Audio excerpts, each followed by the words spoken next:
Hello મિત્રો, જય શ્રી કૃષ્ણ. મારી હોમ કુકિંગ રસોઈની ચેનલમાં તમારું સ્વાગત છે. આજે હું એકદમ ટેસ્ટમાં બેસ્ટ એવું રેસ્ટોરન્ટ સ્ટાઇલ પનીર બટર મસાલાની સબ્જી અને તંદૂરી રોટીની રેસીપી શેર કરવાની છું. આ પનીર બટર મસાલા એકદમ શાહી સબ્જી છે અને તેને તંદૂરી રોટી સાથે ખાવાથી તેનો ટેસ્ટ એકદમ સુપર લાગે છે. આ રીતે તમે પણ ઘરે જ આ લાજવાબ પનીર બટર મસાલા અને તંદૂરી રોટીની રેસીપી એકદમ પરફેક્ટ રીતે બનાવી શકો છો. તો આજે હોટલ અને રેસ્ટોરન્ટ જેવી આપણે ઘરે તંદૂરી રોટી બનાવીશું. તો એના માટે મેં આ એક બાઉલ ભરીને મેંદો લઈ લીધો છે. લગભગ મેંદો 250 ગ્રામ જેટલો છે. તમારે ઘઉંનો લોટ અડધો લેવો હોય અડધો તો તમે લઈ શકો, અડધો ઘઉંનો લોટ અને અડધો મેંદો.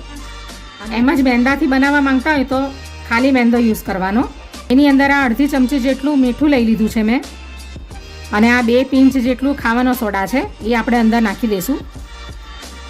અને તમારે ખાવાનો સોડા ઉપયોગમાં ન લેવો હોય તો તમે ડ્રાય ઈસ્ટ પણ લઈ શકો. આ તો બધાના ઘરમાં અવેલેબલ ન હોય ડ્રાય ઈસ્ટ, બેકિંગ પાવડર વગેરે. દરેકના ઘરમાં ખાવાના સોડા તો હોય જ છે, એટલે આપણે આજે ખાવાના સોડાથી બનાવીશું. હવે આ 1 ચમચી જેટલી મેં ખાંડ લઈ લીધી છે. આ મધુર ખાંડ છે એટલે મોટા દાણા હતા એના, તો મેં જરા એને ખાંડી લીધી છે. તો 1 ચમચી આપણે ખાંડ નાખી દઈશું. હવે આપણે મિક્સ કરી લઈશું.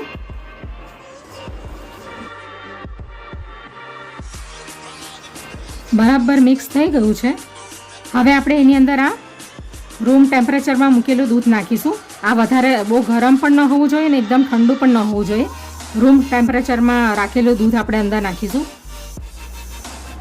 હવે આપણે થોડું થોડું દૂધ નાખતા જશું અને ડો તૈયાર કરી લઈશું. એક સામટું દૂધ નથી નાખવાનું. અને આપણે આનો એકદમ નરમ ડો નથી બનાવવાનો, મીડિયમ ડો બનાવીશું. એટલે બહુ કડક પણ નહીં અને બહુ નરમ પણ નહીં.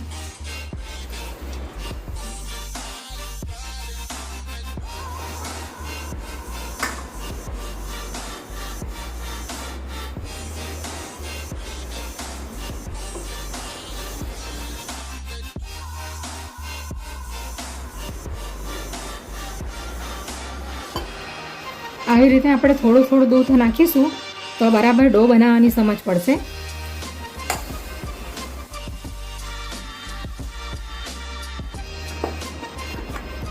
તો ડો રેડી થઈ ગયો છે.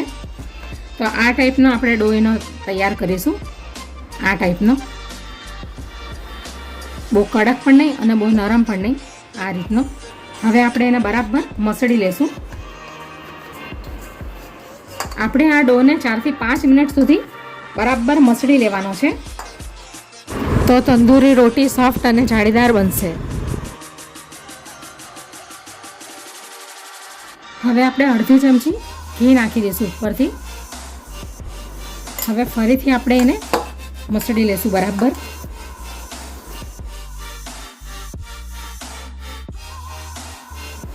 આ સ્ટેપ બરાબર કરવાનો છે, મસળવાનો.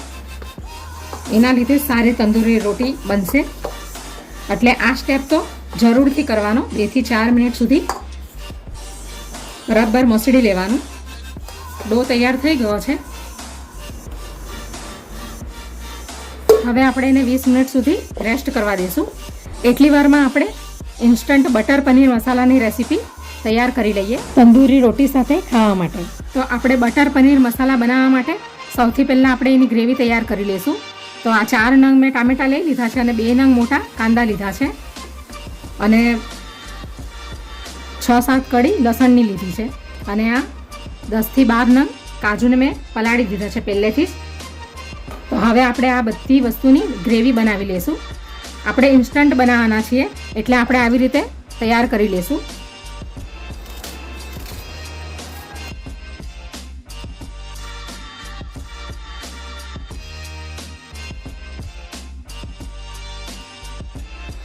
થોડુંક હવે 2 ચમચી જેટલું પાણી નાખી દઈશું.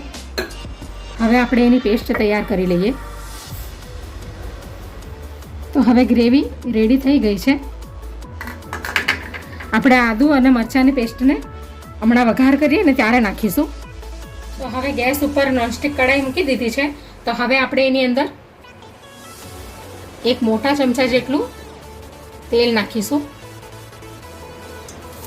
આ 2 ચમચા જેટલું આપણે ઓઇલ અંદર નાખી દીધું છે. તો હવે આપણે એની અંદર આ એક ટુકડો બટરનો નાખીશું. બટર અને તેલ ગરમ થાય એટલે આપણે એની અંદર આ 1 ચમચી જીરું છે, 2 ઇલાયચી છે ગ્રીન, અને 1 તજ પત્તું છે, અને એક આ તજનો ટુકડો છે સિનેમન સ્ટિક, અને એક આ સ્ટાર એનિસ છે ચક્રફૂલ, એ આપણે અંદર નાખી દઈશું.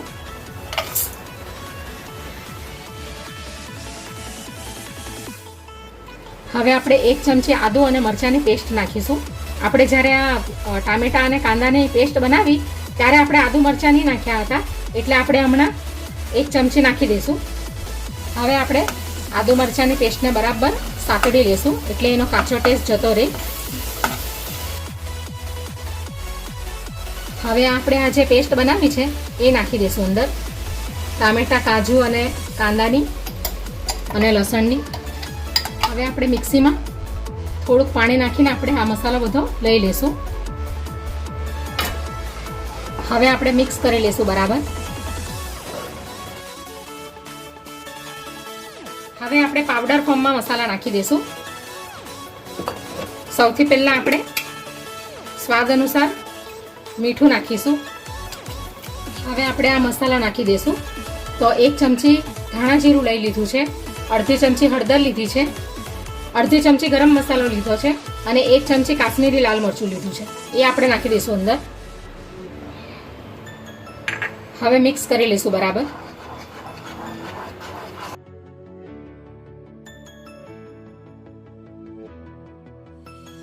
હવે આપણે એને ઢાંકી દઈશું. હવે આપણે ગ્રેવીને બરાબર પાકવા દઈશું જ્યાં સુધી એનું તેલ બધું સેપરેટ ન થઈ જાય ત્યાં સુધી. અને ગ્રેવી હંમેશા બરાબર પકવીને તમે યુઝ કરશો ને તો સરસ ટેસ્ટ આવશે એનો. એટલે ગ્રેવી કાચી ન હોવી જોઈએ, બરાબર એને કૂક કરી લેવાની. તો ગ્રેવી બરાબર કૂક થઈ ગઈ છે. હવે આપણે એની અંદર થોડી કસૂરી મેથી નાખી દઈશું. હવે મિક્સ કરી લઈશું બરાબર. તો તેલ સેપરેટ થઈ ગયું છે એટલે ગ્રેવી બરાબર પાકી ગઈ છે. હજી આપણે એને 2 મિનિટ સુધી પાકવા દઈશું.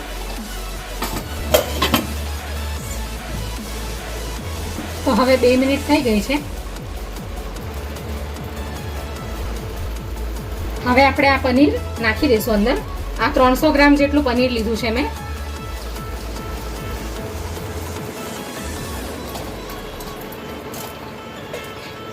હવે આપણે મિક્સ કરી લઈશું બરાબર.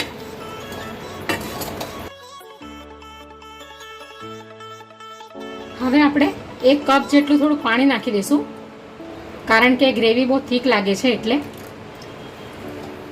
હવે મિક્સ કરી લઈશું બરાબર. 2 મિનિટ સુધી આપણે એને ફરીથી ઢાંકીને રાખશું. તો હવે 2 મિનિટ થઈ ગઈ છે. તો હવે આપણે ગેસને બંધ કરી દઈશું.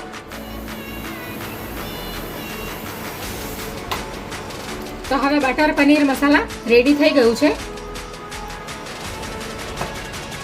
હવે આપણે એની ઉપર કોથમીર નાખી દઈશું.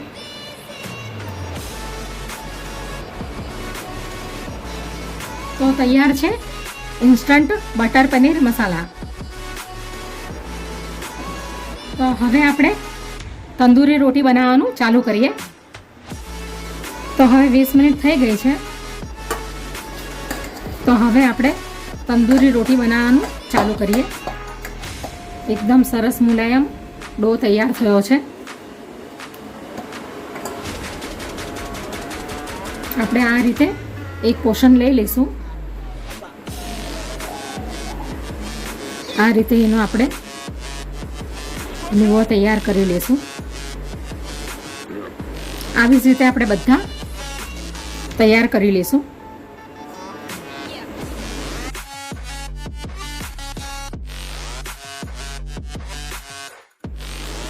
હવે આપણે ચાલુ કરીએ તંદૂરી રોટી બનાવવાનું. તો આપણે લોટનો ઉપયોગ નથી કરવાનો અટામણમાં. આપણે આવી રીતે અગર ચોટે પાટલાની ઉપર તો આપણે ઘી લગાવી દઈશું.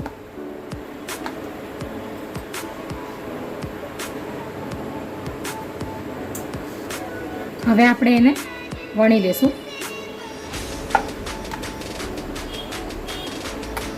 બહુ પતલી પણ નથી વીણવાની અને બહુ જાડી પણ નથી વીણવાની.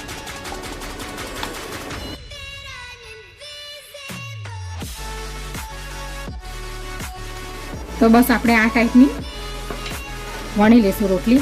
અને આ સાઈડે આપણે કંઈ નથી લગાવવાનું. અહીંના ઓપોઝિટ સાઈડ આપણે પાણી લગાવીશું.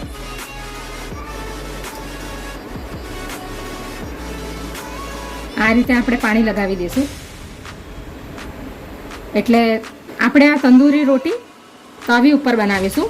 એટલે આ સાઈડે આપણે પાણી લગાવીને આવી રીતે હવે આપણે એને તવીમાં નાખી દઈશું. જે સાઈડેથી પાણી લગાવ્યું છે ને એ સાઈડેથી આપણે મીડિયમ ફ્લેમ પર એને આવી રીતે ઊંધી વાળીને શેકી લઈશું.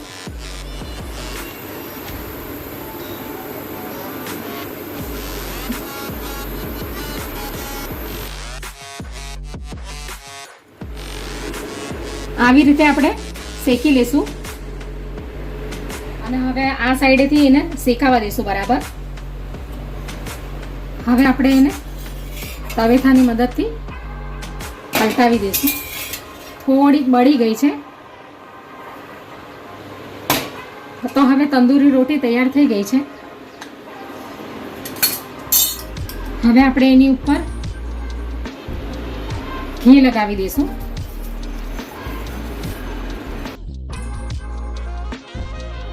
તો આવી જ રીતે આપણે બધી તંદૂરી રોટી તૈયાર કરી લઈશું.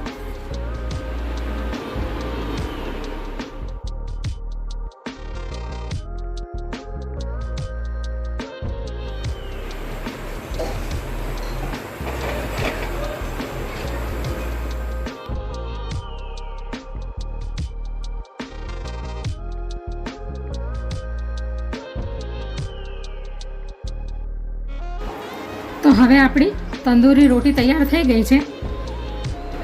હવે આપણે એને બટર પનીર મસાલાની સાથે સર્વ કરી લઈએ. હવે આપણે બટર પનીર મસાલાને સર્વ કરી લઈએ.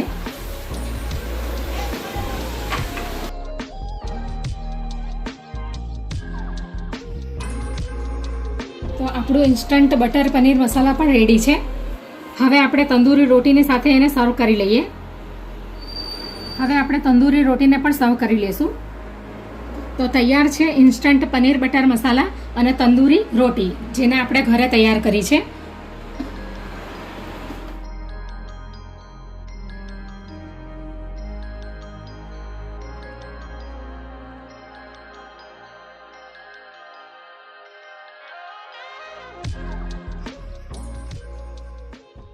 Audio Jungle.